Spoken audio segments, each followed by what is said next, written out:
Convent కాబట్టి పిల్లలు కాబట్టి ఎక్కువ వెయిట్ చేయలేరు వాళ్ళు. కాబట్టి ఇక్కడ నుంచి నేను పెంచుకల్పేట మీదుగా దయగాం పోవాలి.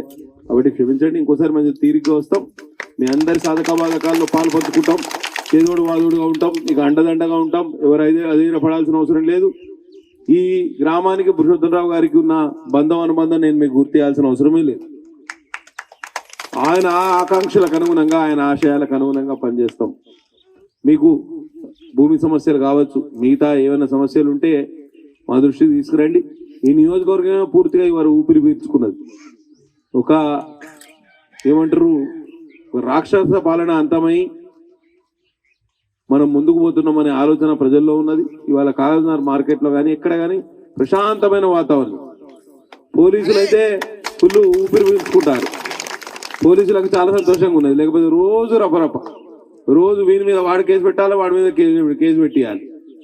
చాలా మంది ఇబ్బంది పెట్టారు. భూములు లాక్కోవడానికి అడ్డగోలు వ్యవహారాలు, భిక్షపతి భూమికి ఎసరు పెట్టడానికి ఎన్ని కుట్రలు బండి, ఎంతమందిని ఇబ్బంది పెట్టారు.